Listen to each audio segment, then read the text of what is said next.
Hello student, welcome to Navankur digi lessons class. मैं सीमा साद history के एक नए टॉपिक को लेकर आपके बीच पुनः उपस्थित हूँ और आज का जो हमारा टॉपिक है वह है हमारा समाज। तो आइए हम शुरुआत करते हैं कि समाज होता क्या है। व्यक्तियों के आपसी संबंधों से समाज बनता है। क्या कैसे बनता है समाज व्यक्तियों की आपसी संबंधों से बनता है और व्यक्ति परिवार की एक इकाई होता है। परिवार एक आवश्यकता है। क्या है परिवार सभी की एक आवश्यकता होती है तथा समाज एक संगठन होता है। पारस्परिक निर्भरता के कारण सामाजिकता का गुण मनुष्य में स्वभाव से है। कैसे है मनुष्य में यह गुण, जो सामाजिकता का गुण है वह उसके अंदर स्वभाव से है और मनुष्य एक सामाजिक प्राणी है। अतः समाज से वह पृथक रहकर या अलग रहकर अपनी आवश्यकताओं की पूर्ति नहीं कर सकता, इसलिए समाज में रहना जरूरी है। समाज एक व्यवस्था का नाम भी है। किसका नाम है? समाज एक व्यवस्था का नाम भी है। इसकी एक संरचना होती है, मतलब समाज की अपनी एक संरचना होती है। समाज के अपने संस्कार एवं शिक्षा होती है। बदलती परिस्थितियों एवं आवश्यकताओं के कारण समाज की मान्यताओं में परिवर्तन होता रहता है। हमारे समाज में अभी भी जातीय संकीर्णता, छुआछूत फैली हुई है, यानी कि व्यापक है। कुछ हद तक, पूरी तरीके से नहीं, लेकिन कुछ हद तक आज भी हमारे समाज में जाति के आधार पर, छुआछूत के आधार पर भेदभाव फैले हुए हैं। स्त्रियों को पुरुषों के समान अधिकार प्राप्त नहीं है। इसके अतिरिक्त अन्य समस्याएं जैसे कि बाल विवाह, मृत्युभोज, भिक्षावृत्ति और नशीले पदार्थों का सेवन तथा दहेज प्रथा आदि विद्यमान है। ये जिनके नाम मैंने यहाँ पे अभी आपको बताए हैं, यह सभी सामाजिक बुराइयां हैं जो कि पहले के समय में बहुत बड़े लेवल पर हमारे देश में फैली हुई थी, लेकिन जब से देश आज़ाद हुआ तब से इन चीज़ों में कमी आई और जैसे जैसे समय बदलता गया वैसे वैसे चीज़ों में बदलाव होते गए और इन बुराइयों को दूर करने की कोशिश की गई। लेकिन हम ये नहीं कह सकते कि ये सभी बुराइयां, जैसे कि मैंने अभी आपको नाम भी बताए, बाल विवाह, मृत्युभोज, यानी कि जब कोई व्यक्ति मर जाता है, यानी किसी के कारण से उसकी डेथ होती है, तब हमारे भारतीय रीति रिवाज के अनुसार उसमें जो खाना करवाया जाता है, जैसे हम तेरई के नाम से भी जानते हैं, उसे हम यहाँ पर मृत्युभोज कह रहे हैं। भिक्षावृत्ति यानी कि भीख मांगना और नशीले पदार्थों का सेवन। इसके अलावा दहेज प्रथा, जो कि शादी के समय कन्या को दिया जाता है दहेज, उसे हम दहेज प्रथा के नाम से जानते हैं। तो इस तरह की बुराइयां अभी भी हमारे समाज में आंशिक रूप से फैली हुई हैं। तो इस तरह पहले हमारा समाज था, वर्तमान में कई बदलाव आए हैं, लेकिन अभी और भी सुधार की आवश्यकता है। अब हम बात करेंगे शिक्षा और लोकतंत्र। किसकी बात करेंगे? शिक्षा और लोकतंत्र। चूंकि हमारा देश एक लोकतांत्रिक देश है तो यहाँ पर शिक्षा की बहुत आवश्यकता है। शिक्षा का अर्थ समाज की आवश्यकताओं के अनुरूप व्यक्ति का निर्माण एवं संस्कारित करना है। शिक्षा का अर्थ क्या है? शिक्षा का अर्थ यह है कि समाज की आवश्यकताएं, जैसी समाज की आवश्यकताएं हैं उसके अनुरूप व्यक्ति का निर्माण करना और उसे संस्कारी करना भी है, यानी संस्कारवान बनाना है। एक अच्छी शिक्षा द्वारा व्यक्तियों में जागृति लाकर समाज को उन्नत बनाया जा सकता है, यानी एक अच्छी शिक्षा के द्वारा व्यक्ति को उन्नत बनाया जा सकता है, उसकी प्रगति की जा सकती है। प्राचीन भारत में समाज उन्नत व समृद्ध था, यानी हमारे देश का जो प्राचीन समय था उसमें हमारे देश में समाज उन्नत व समृद्ध था, किंतु सैकड़ों वर्षों की परतंत्रता मीन्स होता है गुलामी के कारण देश व समाज को काफ़ी क्षति हुई है। यानी कि जो हमारा देश सैकड़ों वर्ष गुलाम रहा उसके कारण हमारे देश को काफ़ी हानि हुई और ब्रिटिश शासन काल में भारतीयों की शिक्षा को अधिक महत्व नहीं दिया गया। तकनीकी शिक्षा तो ये मानिए कि शून्य के बराबर थी, यानी ना के बराबर थी। घरेलू उद्योग धंधों को प्रोत्साहन नहीं दिया गया। स्वतंत्रता प्राप्ति के पश्चात भारत में बड़ी संख्या में विद्यालय, महाविद्यालय यानी कि कॉलेज एवं तकनीकी शिक्षा संस्थानों की व्यवस्था की गई, स्थापना की गई और व्यक्तियों को शिक्षित करना प्रारंभ किया गया, यानी कि व्यक्तियों को शिक्षित करने की ओर एक कदम बढ़ाया गया। वर्तमान में शिक्षा को समुचित महत्व दिया जा रहा है। यानी हम यहाँ पर बात कर रहे हैं शिक्षा की, तो पहले जब हमारा देश गुलाम था उस समय तो शिक्षा को ज़्यादा महत्व नहीं दिया जाता था और अंग्रेज़ों का शासनकाल हो चाहे फिर मुस्लिमों का शासनकाल हो, उस समय भारतीयों की शिक्षा यानी हिंदुओं की शिक्षा की तरफ कोई ध्यान नहीं दिया गया, जिससे हमारा देश काफ़ी पिछड़ गया। लेकिन जैसे ही हमारा देश आज़ाद हुआ, आज़ाद होने के बाद हमारे देश में स्कूल कॉलेजों की स्थापना की गई और शिक्षा को बढ़ावा दिया गया और तकनीकी शिक्षा उस समय हमारे देश में ना के बराबर थी। लेकिन वर्तमान समय में शिक्षा को काफ़ी महत्व दिया जा रहा है। अब हम बात कर रहे हैं 86वां संविधान संशोधन। किसकी बात कर रहे हैं? 86वां संविधान संशोधन यानी संविधान में सुधार। तो प्रारंभिक शिक्षा को संविधान में दिसंबर 2002 में, कब प्रारंभिक शिक्षा को संविधान में यानी हमारे देश के कानून में, संविधान मीन्स होता है देश का कानून, दिसंबर 2002 में यानी आज से 18 साल पहले 86वां संविधान संशोधन को मूल अधिकारों में शामिल किया गया। यानी कि संविधान के 86वें संशोधन में प्रारंभिक शिक्षा को मूल अधिकार में शामिल किया गया, यानी इसको जोड़ दिया गया और 6 वर्ष से लेकर 14 वर्ष तक के सभी बच्चों को निःशुल्क एवं अनिवार्य शिक्षा का प्रावधान किया गया है। यानी इसे मैं इस तरह कह सकती हूँ कि 6 वर्ष से लेकर 14 वर्ष तक की उम्र के लिए जो प्राथमिक शिक्षा है यानी कक्षा 1 से लेकर कक्षा 8 तक की जो प्रारंभिक शिक्षा है, इसको मूल अधिकारों में 86वें संविधान संशोधन के माध्यम से जोड़ा गया और यह बच्चों का मूल अधिकार माना गया और इसे मूल अधिकारों में शामिल कर लिया गया। तभी से कम कक्षा 1 से लेकर कक्षा 8 तक की पढ़ाई निःशुल्क मिलना चाहिए, ऐसा प्रावधान हमारे देश के कानून में किया गया है। प्रमुख सामाजिक समस्याएं यानी समाज में कौन कौन सी समस्याएं हैं वर्तमान समय में, उनको हम यहाँ पर जरा समझने की कोशिश करेंगे। प्रमुख सामाजिक समस्याएं, हमारे देश के विकास में कुछ सामाजिक समस्याएं बाधक हैं, यानी हमारे देश की प्रगति में कुछ सामाजिक समस्याएं हैं जो कि रुकावट पैदा करती हैं। इनमें से प्रमुख हैं सांप्रदायिकता, भाषावाद, जातिवाद और पृथकतावाद। तो इन जातिवाद, पृथकतावाद, भाषावाद, इनके बारे में तो हमने पिछले अध्याय में पढ़ लिया था, लेकिन वर्तमान में क्या समस्याएं हैं उनके बारे में हम इस आज के अध्याय में यानी कि आज के टॉपिक में हम पढ़ रहे हैं। जैसे कि शिक्षा का अभाव, परिवार में महिलाओं की स्थिति एवं नशीले पदार्थों का सेवन और बाल श्रम, यह सभी भी सामाजिक समस्याएं हैं जिनके कारण समाज की प्रगति नहीं हो पा रही और देश की प्रगति में भी ये समस्याएं बाधा बनी हुई हैं। तो आइए हम एक एक करके इन सभी को यहाँ पर समझने की कोशिश करेंगे। शिक्षा का अभाव यानी शिक्षा की कमी। तो पहली जो सामाजिक समस्या है वह शिक्षा का अभाव है। शिक्षा का अभाव मीन्स होता है कमी। लोकतांत्रिक राज्य के लिए शिक्षा अति आवश्यक है, यानी लोकतांत्रिक देशों में शिक्षा बहुत महत्वपूर्ण होती है। शिक्षित नागरिक लोकतंत्र के विकास में सहायक होते हैं, यानी पढ़ी लिखी जनता या पढ़े लिखे व्यक्ति लोकतंत्र के विकास में सहायक होते हैं। शिक्षित व्यक्ति विभिन्न सामाजिक बुराइयों को स्वयं दूर कर सकता है तथा अन्य व्यक्तियों को भी वह इस हेतु प्रेरित कर सकता है, यानी समाज की बुराइयों को मिटाने के लिए। भारत में प्राचीन काल से ही सुव्यवस्थित शिक्षा की परंपरा रही है, यानी हमारे देश में प्राचीन काल से ही सुव्यवस्थित शिक्षा यानी कि अच्छी शिक्षा की व्यवस्था रही है और ब्रिटिश काल में सीमित प्रयास किए गए, यानी कि शिक्षा की ओर अधिक ध्यान नहीं दिया गया, नाम मात्र का ध्यान शिक्षा की तरफ दिया गया था जब हमारा देश गुलाम था।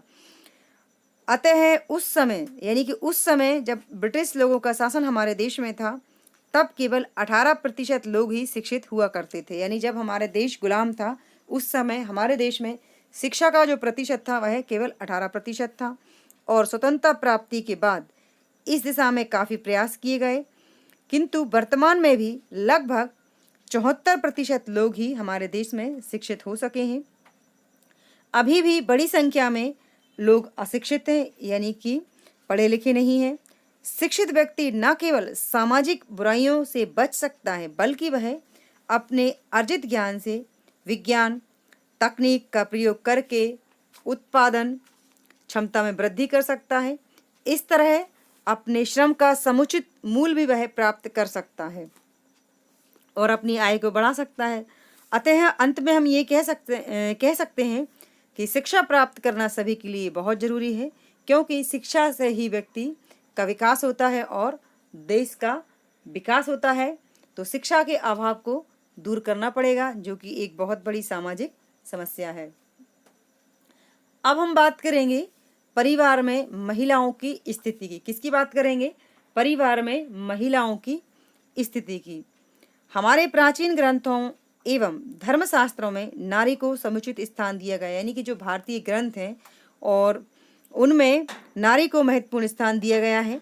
कालांतर में महिलाओं के प्रति दुर्व्यवहार होने लगा, यानी कि बाद में महिलाओं के साथ दुर्व्यवहार होने लगा। महिलाओं की क्रियाकलाप एवं घर गृहस्थी तक ही वह सीमित रह गए, मतलब महिलाओं के जो कामकाज वह घर गृहस्थी तक सीमित रह गए। इनके द्वारा घर में जैसे कि भोजन बनाना, बच्चों की देखभाल करना, खेती में काम करना यानी कि खेतों में काम करना, ईंधन इकट्ठा करना जैसे कार्य किए जाने लगे। यानी कि वैसे हमारे देश की जो प्राचीन परंपरा है उनमें तो महिलाओं को काफ़ी सम्मान दिया गया है और पहले के समय में देते थे, लेकिन उसके बाद का जो समय आया उसमें महिलाओं के जो अधिकार हैं और उनका जो सम्मान है वह कुछ हद तक सीमित हो गया और उन्हें कुछ सीमित कामों तक ही लाकर, मतलब कि उनकी स्थिति वहाँ तक सीमित कर दी गई कि घर के काम, बच्चों की देखभाल, इन सब चीज़ों तक ही मतलब उन्हें सीमित कर दिए गए। यद्यपि ये कठिन कार्य हैं, किंतु महिलाओं को परिवार में बराबर का स्थान नहीं मिलना भी मतलब इसका एक कारण है। परिवार अथवा समाज में किए जाने वाले महत्वपूर्ण निर्णयों में महिलाओं की भागीदारी लगभग शून्य के बराबर हो गई। गांवों एवं कस्बों में अभी भी यह दशा हमें देखने को मिलती है, यानी कि हम ये कह सकते हैं कि हमारे देश में महिलाओं की स्थिति ज़्यादा अच्छी नहीं थी। बीच के समय में जब हमारा देश गुलाम था, हम तब की बात कर रहे हैं, लेकिन प्राचीन काल में हमारे देश में महिलाओं की स्थिति परिवार में काफ़ी अच्छी हुआ करती थी। चूँकि हमारा समाज पुरुष प्रधान है। कैसा है हमारा समाज? हमारा समाज पुरुष प्रधान है, इसलिए अब बदलते समय के साथ इस दृष्टिकोण में परिवर्तन लाना आवश्यक है। यानी कि जैसे जैसे जो समय बदल रहा है उसके अनुसार हमें बदलना पड़ेगा और अपनी सोच में भी परिवर्तन लाना पड़ेगा। अब सेवा के अनेक क्षेत्रों में, जैसे कि शासकीय और अशासकीय नौकरियों में, यानी सरकारी नौकरियों में और प्राइवेट नौकरियों में, पुलिस व रक्षा सेनाओं में, विज्ञान एवं खेल के क्षेत्र में अनेक महिलाएं सफलतापूर्वक कार्य कर रही हैं। कुछ परिवारों में दहेज कम लाने पर प्रताड़ित भी किया जाता रहा है। हमारे देश की महिलाओं को अभी भी कहीं कहीं ये स्थिति देखने को हमें मिल जाती है। लेकिन और इसके अलावा बालिकाओं के जन्म लेने पर अप्रसन्नता व्यक्त करना जैसे भेदभावपूर्ण व्यवहार हमारे देश में हमें भी अभी भी यदा कदा देखने व सुनने में आ जाते हैं। शिक्षा के द्वारा नारियों को अपने अधिकारों से अवगत अब कराया जा रहा है। यानी ये सब चीज़ें क्यों हो रही थी? ये सारी चीज़ें शिक्षा के अभाव के कारण हो रही थी, लेकिन जैसे जैसे शिक्षा की ओर ध्यान दिया जा रहा है, यानी महिलाओं को पढ़ाया जा रहा है, उनको शिक्षित किया जा रहा है, तो वर्तमान समय में काफ़ी बदलाव समाज में आए हैं और बदलाव की दिशा में कार्य किए जा रहे हैं। जिसके एग्जाम्पल हमने देखे कि अब महिलाएं सरकारी नौकरी और प्राइवेट नौकरियों मतलब नौकरियां करने लगी हैं, पुलिस में, रक्षा सेनाओं में भाग लेने लगी हैं, साइंटिस्ट बन रही हैं, खेल के क्षेत्र में, सभी क्षेत्रों में महिलाएं आगे बढ़ रही हैं। तो इस तरह समाज में काफ़ी परिवर्तन हो रहा है। और कानून मतलब अब शिक्षा के द्वारा महिलाओं को अपने अधिकारों से भी अवगत कराया जा रहा है। इसके अलावा कानून के द्वारा वे किस प्रकार अपने अधिकारों की रक्षा कर सकती हैं, इसकी जानकारी भी उन्हें दी जा रही है। अगर देश की जनसंख्या के आधे भाग अर्थात महिलाओं को समुचित स्थान नहीं दिया जाएगा तो भारत में प्रजातंत्र सफल नहीं हो पाएगा। यानी कि जो हमारा देश है उसका आधा जो भाग है वह महिलाओं का है। तो इसलिए हम ये कह सकते हैं अंत में कि महिलाओं को आगे बढ़ाना और महिलाओं को शिक्षित करना बहुत ज़रूरी है। अगर महिलाएं शिक्षित नहीं होंगी तो हमारे देश की प्रगति नहीं होगी। थर्ड यानी नशीले पदार्थों का सेवन। समाज की जो एक तीसरी समस्या है वह है नशीले पदार्थों का सेवन। नशीले पदार्थों का सेवन, मद्यपान एवं धूम्रपान भी एक सामाजिक बुराई है। क्या है मद्यपान? मद्यपान का मीन्स होता है शराब आदि का सेवन करना। धूम्रपान यानी कि सिगरेट, बीड़ी सिगरेट पीना। तो ये दोनों भी सामाजिक बुराई है। मतलब नशा तो कोई भी हो, चाहे सिगरेट पीना हो, चाहे शराब पीना हो, इसके अलावा भी कोई और नशा हो, सभी नशा समाज की बुराई के तहत आते हैं। भारत जैसे विकासशील देशों में ये आदतें परिवारों का विघटन कर रही हैं। यानी नशे की जो आदतें हैं वह परिवारों को तोड़ रही हैं। नशे के आदी व्यक्ति घर पर बच्चों एवं महिलाओं पर अत्याचार करते हैं। यानी कि नशे के द्वारा कौन कौन सी समस्याएं खड़ी होती हैं, इनकी हम यहाँ पर बात कर रहे हैं। तो इससे घर की शांति भंग होती है, आर्थिक तंगी बढ़ती है। यानी जब कोई व्यक्ति नशा करता है तो उससे उसके घर की शांति भंग हो जाती है, परिवार में पैसों की कमी आ जाती है। और जो व्यक्ति नशा करता है ऐसे परिवारों का समाज में सम्मान कम होता है। यानी लोग उसे सम्मान की नज़र से नहीं देखते हैं। आजकल शहरी युवाओं में स्मैक, ब्राउन शुगर, गुटखा के सेवन को फैशन के रूप में लिया जाता है। यानी कि जो नशीले पदार्थ हैं, नशीले पदार्थों का सेवन, जिनके नाम मैंने आपको यहाँ पर बताए, जैसे कि स्मैक, ब्राउन शुगर, गुटखा, इनको शहर के जो बच्चे हैं वह इन्हें फैशन के रूप में लेते हैं। विभिन्न प्रकार के पान मसाला, गुटखा पाउचों के रूप में ग्रामीण एवं शहरी क्षेत्रों में इनका सेवन दिन प्रतिदिन बढ़ता जा रहा है। ऐसे पदार्थ स्वास्थ्य पर बुरा प्रभाव डालते हैं। अतः सभी को यह चाहिए कि वह स्वयं इनका सेवन ना करें और दूसरों को भी इनका सेवन करने के लिए हतोत्साहित करें, यानी उन्हें मना करें। वर्तमान में कानून बनाकर भी सार्वजनिक स्थानों जैसे कि बसों, रेलगाड़ियों, रेलवे स्टेशनों पर, हवाई अड्डों पर और भी कई सार्वजनिक जगहों पर इन्हें कानूनी अपराध घोषित किया गया है। इसके लिए कानून में दंड का प्रावधान किया गया है और सार्वजनिक जगहों पर मद्यपान, धूम्रपान करना दंडनीय अपराध घोषित कर दिया गया है।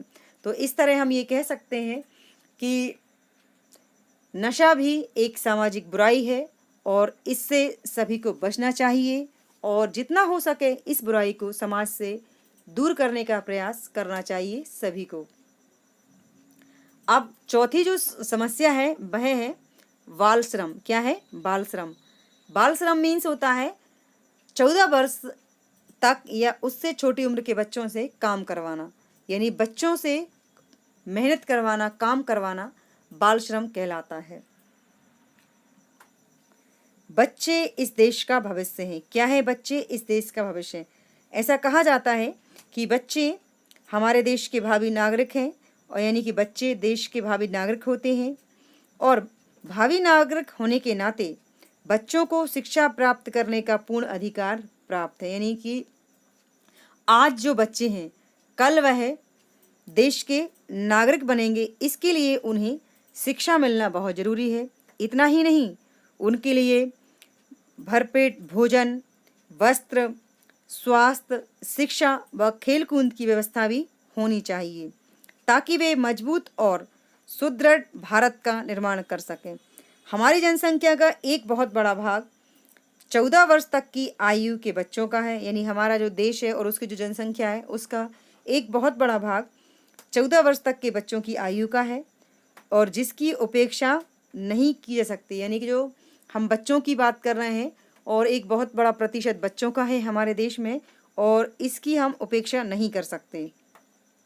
हमारे देश जो है, हमारा जो देश है वह विकास की ओर निरंतर अग्रसर है।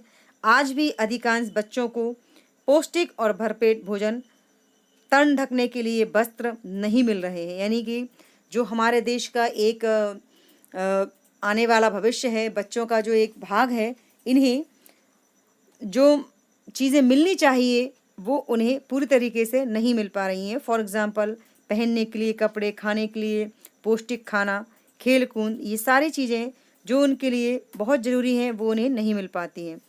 जिन स्थानों पर ये गरीब बच्चे निवास करते हैं वहाँ गंदगी के कारण बदबू आती है, यानी गंदगी फैली रहती है। और इसके अलावा निर्धनता एक बहुत बड़ा कारण है। इन सब चीज़ों के बीच में निर्धनता और अशिक्षा, निर्धनता, कुपोषण और अशिक्षा से बाल दुराचरण एवं किशोर अपराधों में वृद्धि हो रही है। यानी कि गरीबी, कुपोषण और अशिक्षा के कारण बाल अपराधों की वृद्धि हो रही है। अपना पेट भरने के लिए, ये पारिवारिक आवश्यकताओं की पूर्ति को पूरा करने के लिए छोटी आयु में ही इन्हें काम करने के लिए मजबूर होना पड़ता है। यानी जिस उम्र में इन्हें स्कूल जाना चाहिए उस उम्र में ये बच्चे काम करते हैं। बाल श्रम यानी कि बच्चों का काम करना। तो इस तरह हम ये कह सकते हैं बच्चे जो कि हमारे देश का भविष्य हैं, उन्हें जो चीज़ें जिस समय पर मिलनी चाहिए वो नहीं मिल पा रही हैं। तो यह एक बहुत बड़ी वर्तमान में समस्या है और इसे दूर करने की कोशिश करनी चाहिए। यहाँ पर स्टूडेंट्स, मैंने आपको बाल श्रम की एक इमेज दिखाने की कोशिश की है। बाल श्रम क्या होता है? बाल श्रम मैंने आपको बताया कि बाल श्रम बच्चों का काम करना होता है। 14 वर्ष से कम उम्र तक के बच्चों का, यानी 14 वर्ष तक की उम्र के जो बच्चे काम करते हैं उसे हम बाल श्रम कहते हैं। यहाँ पर आप देख सकते हैं ये 4 अलग अलग पिक हैं जिसमें बच्चे ये काम कर रहे हैं। ये बाल श्रम के तहत आता है और सरकार ने इसे कानूनी अपराध घोषित किया है और उसके ऊपर रोक लगाई है। बाल श्रम यानी कि बच्चों से काम करवाना एक कानूनी अपराध है। जैसा कि मैंने आपको बताया कि 14 वर्ष से कम आयु के बच्चों का काम करना बाल श्रम कहलाता है और सरकार के द्वारा 14 वर्ष से कम आयु के बच्चों के काम करने यानी कि बाल श्रम को प्रतिबंधित कर दिया गया है। कारखानों, होटलों, दुकानों और घरों में बच्चों से काम करवाना कानूनी अपराध है। यानी कि 14 साल तक के बच्चों से होटलों में, घरों में काम करवाना, कारखानों में काम करवाना, यानी ऐसी जगहों पर काम करवाना जहां बच्चों की जान के लिए खतरा हो, तो सरकार ने इसे कानूनी अपराध घोषित किया है। इस तरह समाज में फैली हुई ये बुराइयां थीं, यानी सामाजिक समस्याएं थीं। अब हम बात करेंगे अनुसूचित जाति, अनुसूचित जनजाति एवं अन्य पिछड़ा वर्ग के कल्याण की, जो कि सरकार ने इनके लिए काम किया है। अनुसूचित जाति, अनुसूचित जनजाति एवं अन्य पिछड़ा वर्ग, जिसे हम अनुसूचित जाति को SC यानी शेड्यूल कास्ट, अनुसूचित जनजाति यानी ST शेड्यूल ट्राइब और अन्य पिछड़ा वर्ग OBC अदर बैकवर्ड कास्ट, इस नाम से भी हम इसे जानते हैं। एक लोकतंत्रीय देश में सभी नागरिकों को समान अधिकार दिए जाते हैं। चूँकि हमारा देश एक लोकतांत्रिक देश है और लोकतांत्रिक देश में सभी नागरिकों को समान अधिकार दिए जाते हैं, यानी कि चाहे वो किसी भी जाति का हो, सबके अधिकार समान हैं।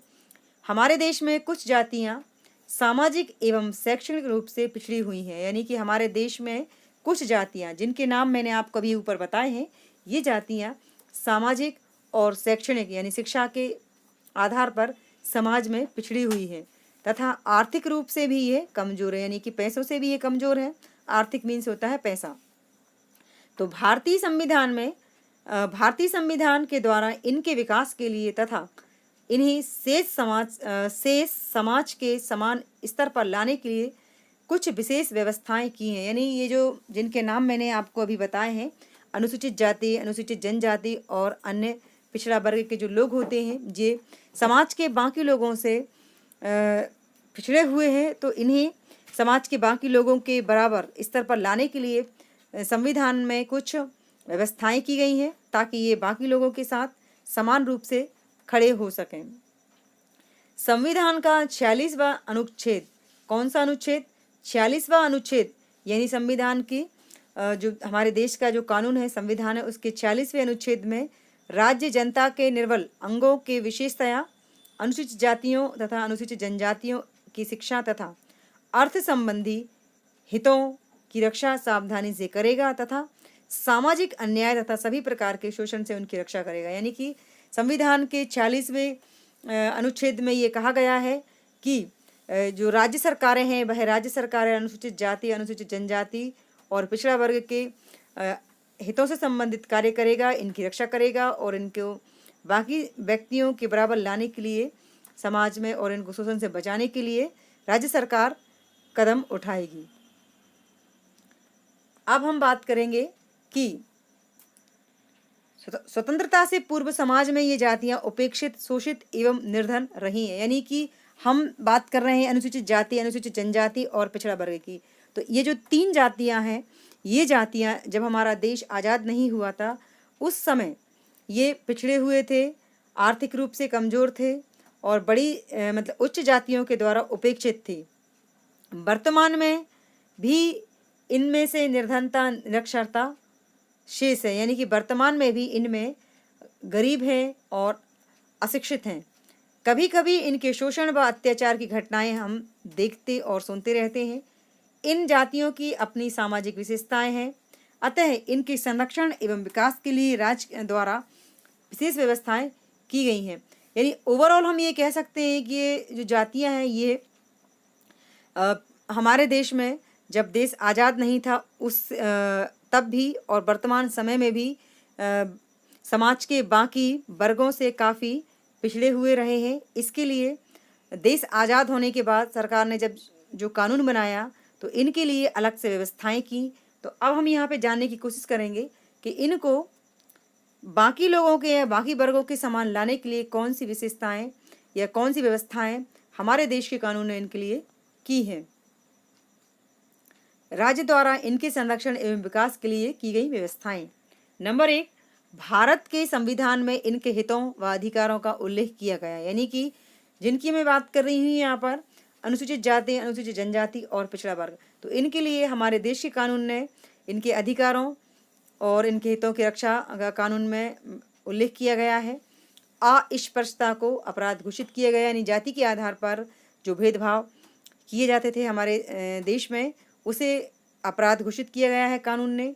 इसके अलावा संविधान द्वारा इन वर्गों को संरक्षण प्रदान किया गया है, यानी संविधान में इनको इनकी सुरक्षा के अधिकार दिए गए हैं।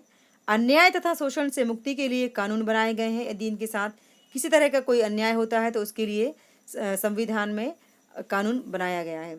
लोकसभा, विधानसभाओं, स्थानीय स्वशासन संस्थाओं में इनकी जनसंख्या के आधार पर स्थान आरक्षित किए गए, यानी कि लोकसभा में, विधानसभा में और स्थानीय शासन में इनके लिए आरक्षण दिया गया है ताकि ये उसमें पार्टिसिपेट कर सकें। इसके अलावा इनके कल्याण के लिए अलग से मंत्रालय, विभाग, पुलिस व न्यायालय में प्रकोष्ठ बनाए गए हैं। शिक्षा प्राप्त करने के लिए स्थान आरक्षित तथा छात्रवृत्ति आदि की व्यवस्था की गई है, यानी इन जातियों को शिक्षित करने के लिए इन्हें कानून ने छूट दी है। इसके अलावा इन्हें पढ़ाई के लिए छात्रवृत्ति की व्यवस्था की गई है। निर्धारित न्यूनतम योग्यता प्राप्त कर लेने पर शासकीय सेवाओं में स्थान आरक्षित किए गए हैं, यानी कि न्यूनतम योग्यता प्राप्त करने पर इन्हें सरकारी नौकरियों में छूट दी गई है। इन वर्गों की योग्यता संबंधी शर्तों में भी इन्हें छूट दी गई है। राष्ट्रीय अनुसूचित जाति, जनजाति एवं अन्य पिछड़ा वर्ग आयोग की स्थापना की गई है। राज्यों में भी इस प्रकार के आयोग की स्थापना की गई, यानी राष्ट्रीय लेवल पर इनके लिए अलग से ये मंत्रालय बनाए गए हैं। अनुसूचित जाति, अनुसूचित जनजाति और पिछड़ा वर्ग आयोग बनाए गए हैं और इसके अलावा राज्यों में भी इस प्रकार के आयोगों की व्यवस्था की गई है ताकि अगर इन जातियों से संबंधित किसी तरह की कोई समस्या हो तो इसके लिए इनकी रक्षा हो सके और इन्हें समान अधिकार मिल सकें। Thanks for watching.